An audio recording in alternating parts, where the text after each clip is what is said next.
C'est toujours un honneur renouvelé au ministère des Sports d'être chaque fois associé à ce festival.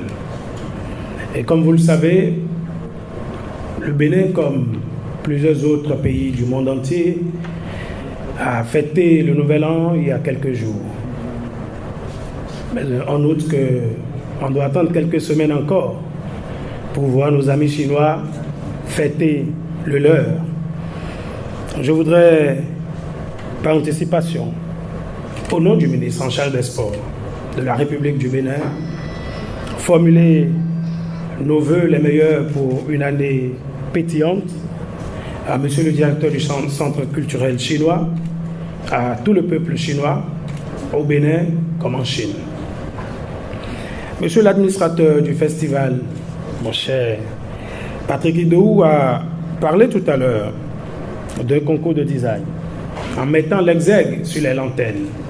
Je pense que ce choix n'est pas fortuit, puisque dans la tradition chinoise, à chaque nouvel an, vous pouvez me corriger, monsieur le directeur, on accroche une lanterne de couleur rouge au-dessus de la porte de chaque maison. Et on sait que la lanterne symbolise la lumière, et la lumière est source de développement. Et donc je dis que ce choix n'est pas fortuit parce qu'à travers ce festival, on va mettre en lumière le brassage culturel.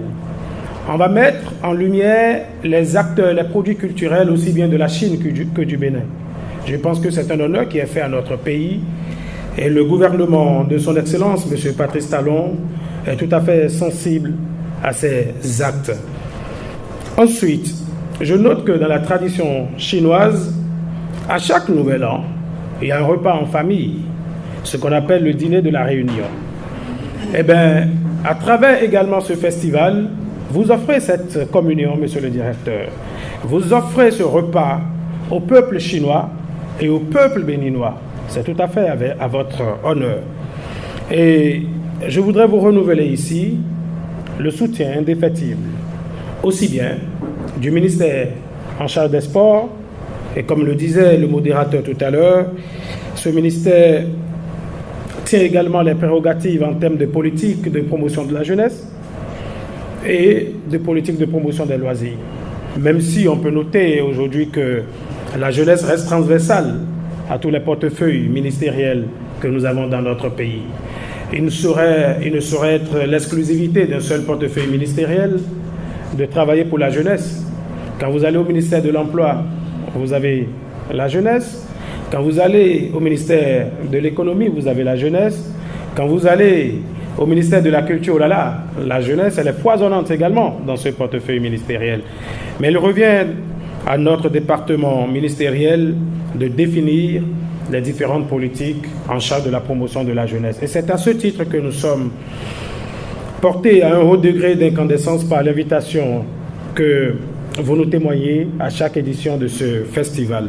Et vous le savez, depuis le 7 avril, à la tête de ce ministère, nous avons un homme de culture, M. Oswald Omeki, pour les amis de la presse qui le connaissent si bien, pendant des années œuvré dans le monde culturel, ici ou ailleurs. Et donc, il mesure l'importance de ce festival et il me charge de vous dire que chaque fois que vous aurez besoin de lui ou de son ministère, nous n'allons aucunement ménager nos efforts pour nous tenir prêts à vos côtés. Et vous le savez aussi que la culture au sens strict est aujourd'hui, quand je parle de sens strict, par opposition au sens anthropologique où tout est culture. Mais la culture au sens strict reste aujourd'hui un secteur pourvoyeur de devises et de développement. Et c'est en cela que dans le programme d'action du gouvernement de M. Patrice Talon, il y a un accent particulier qui a été mis aussi bien sur la culture que sur le tourisme, sans oublier les sports. Pourquoi ? Parce que nous sommes conscients que pour révéler véritablement notre pays aujourd'hui, à l'Afrique et au monde entier, et pourquoi pas aux Béninois eux-mêmes, il faut miser sur la promotion de la culture. Et nous avons le ministère de la Culture qui est représenté, et ils font un travail formidable à cet effet. Et les semaines à venir, les mois à venir, nous aurions peut-être besoin d'une franche collaboration de la partie chinoise pour la promotion de notre culture ici et ailleurs. Pour terminer, je voudrais une fois encore vous remercier, monsieur le directeur, pour tout ce que vous faites pour le brassage culturel, parce qu'aujourd'hui, le métissage doit être considéré comme la plus grande richesse de notre monde, au lieu d'être combattu.